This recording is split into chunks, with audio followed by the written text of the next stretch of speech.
In the middle of the Black Sea, under a sky that looks calm on satellite images but feels like a pressure cooker on deck, a single gray silhouette cuts through the waves. To most people, it's just a ship. To Russia and NATO, it's a message. It's a US Arleigh Burke class destroyer on a freedom of navigation patrol. On the exact same week, diplomats are meeting in Europe to push a new so-called Ukraine peace plan. Politicians are shaking hands, but at sea, nobody is shaking hands. They're gripping steel rails and watching radar screens. Before we go any further, remember this. What you're about to hear is a dramatized reconstruction inspired by real encounters and open source reporting. It's not a classified leak. It's a story that shows how these standoffs actually play out and why one move from a single ship can send a chill all the way to Moscow.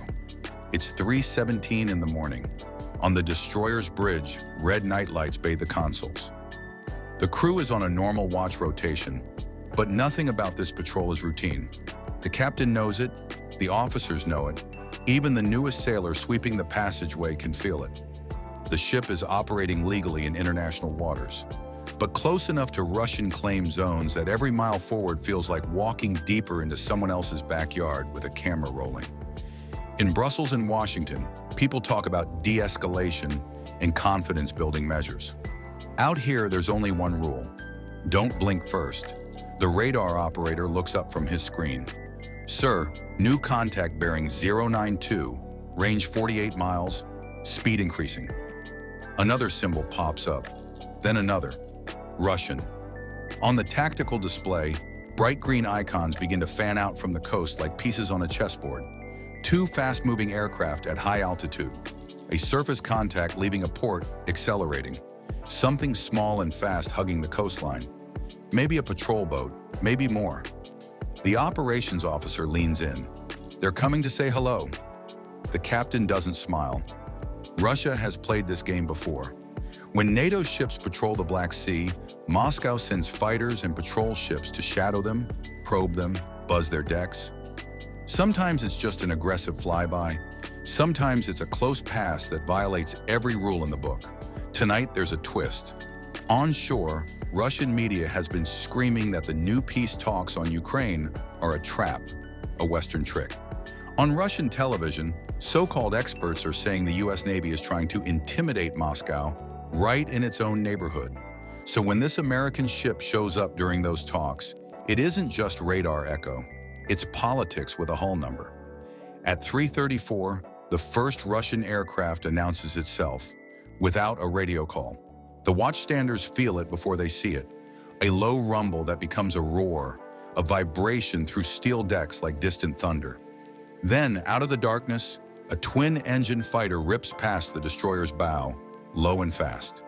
The jet's afterburners flash orange. On the bridge, several sailors instinctively flinch. The electronic warfare team logs the emission. The radar track is solid. The aircraft passes within a distance that, on paper, would make every safety officer in the world have a heart attack. No call on the radio, no identifying yourself. Just a loud, aggressive, "We see you" painted across the sky in jet fuel. The captain doesn't look away. He's seen worse. But he also knows something crucial. Every second of that pass was recorded.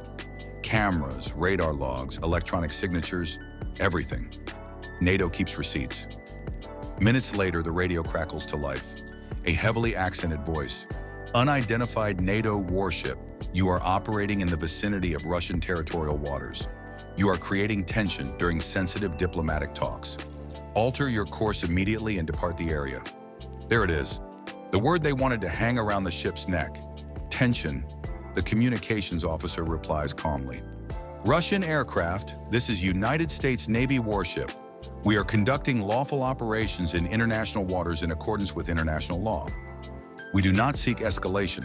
On the Russian side, that phrase, international waters, might as well be a slap in the face. On a Russian frigate sitting closer to shore, its own captain listens to the exchange with tight lips. To him, this sea is not just water, it's a shield for Crimea, a buffer for Russian power, and a symbol that his country is still a major player. If he lets a NATO destroyer cruise near his area without a response, it looks weak, and weakness is unacceptable. He gives a quiet order. The frigate increases speed. The hunters are closing in. Back on the US destroyer, the tactical picture becomes more crowded. The Russian warship's track glows on the screen, heading straight toward them. The fighters circle back for another pass. And that small, fast contact from earlier? It's now moving at a speed that screams patrol boat. It's not a friendly escort, it's a pack. On the mess decks, sailors sip coffee and pretend the ship's subtle turns are normal. They've all seen the briefing slides, watched the videos from previous encounters.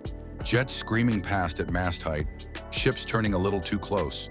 Radio calls that sound less like professional communication and more like a bar fight with antennas. Tonight, they're not watching a video. They're in it. The captain knows he has two responsibilities that feel like they're pulling in opposite directions. First, don't back down.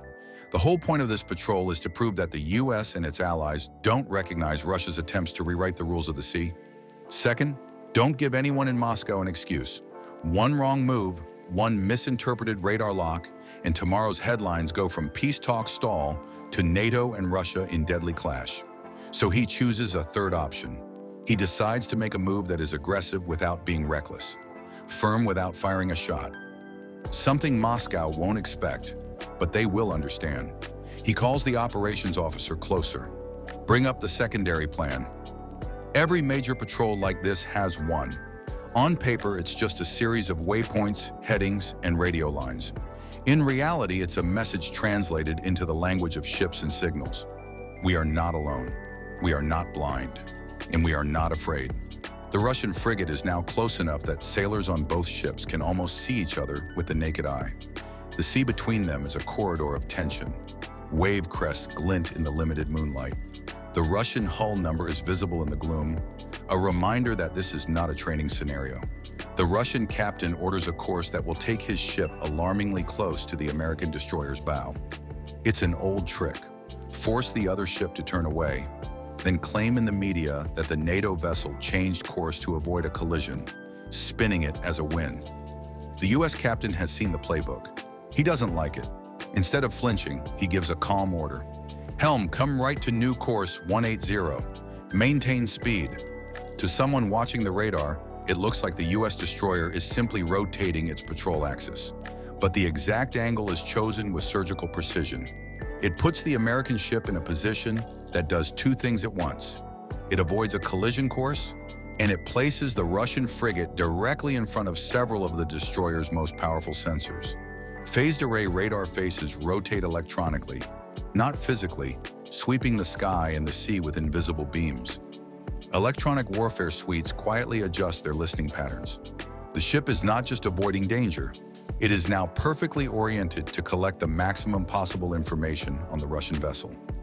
Every emission from that frigate, its radar, its data links, even the way its fire control systems pulse alive and then dim again, becomes data. The Russian crew thinks it's a game of chicken. The US crew knows it's a scan.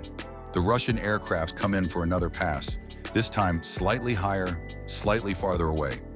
Someone in their chain of command has told them not to push quite as hard, yet. Even so, they're still flying dangerously close. On the US ship, cameras track every movement. Then comes the second part of the American move. Up until now, the destroyer has been broadcasting a simple identifier, an international maritime call sign, the kind every ship uses. Boring, straightforward, predictable. But behind that, there's another language. Encrypted tactical communications shared across NATO networks. The captain orders a brief, tightly scripted burst transmission. In a fraction of a second, the destroyer quietly synchronizes with a broader network.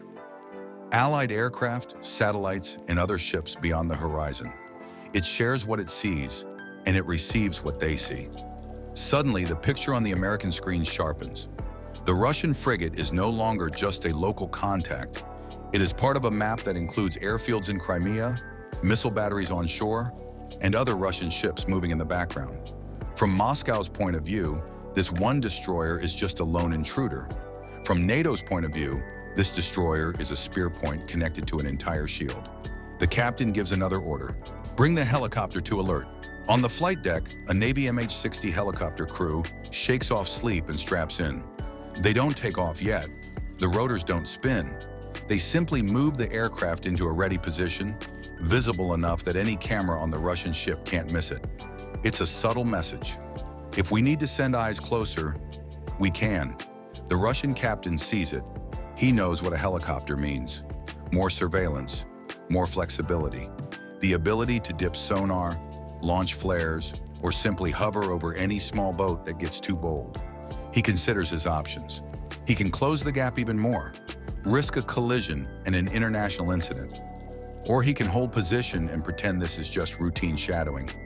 He doesn't know that the destroyer has just updated half of NATO with his exact radar profile and maneuver habits. But he does know something has changed. The US ship is not acting like a frightened intruder. It's acting like a confident host. The radio crackles again. This time, the American communications officer speaks first. Russian Navy warship, this is United States Navy warship. We will continue our operations in international waters. We urge you to operate in a safe and professional manner in accordance with international regulations for preventing collisions at sea. For international lawyers, that sentence is boring. For sailors, it's a line in the sand. Safe and professional. If anything goes wrong now, NATO will have recordings proving who broke the rules. On shore, Russian media will still spin the story however they want. They'll show a brave Russian ship confronting a provocative NATO destroyer. They'll cut the footage, pick the angles, and strip out the context. But within Russia's military, the picture is different.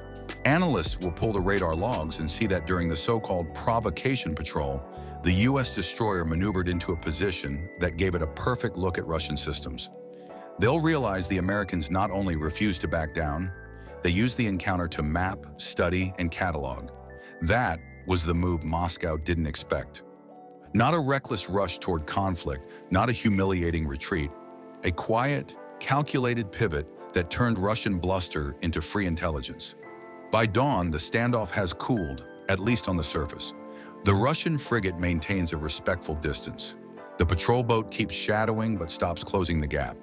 The fighter jets climb higher, their passes less aggressive, more scripted. On the US ship, the tension drops a notch. Sailors rotate off watch, grab breakfast, joke softly in the line for coffee.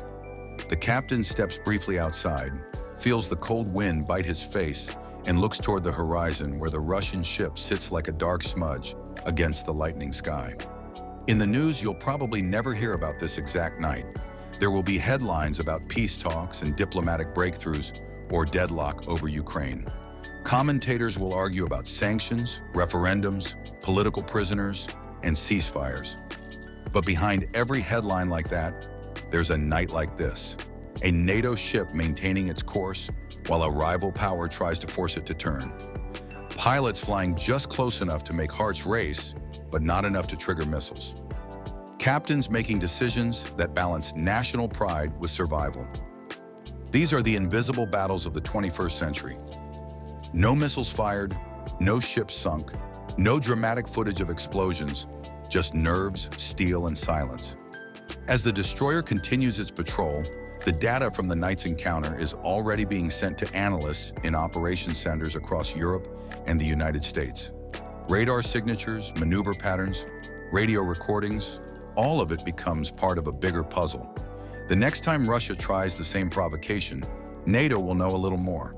Which frequencies they use, how close they're willing to get, how fast they back down when the game stops going their way. And that knowledge is power. In the end, the move that Moscow never expected wasn't a missile launch or a ramming. It was something much more dangerous to any power that relies on intimidation. A refusal to be intimidated, combined with a calm, relentless collection of the truth.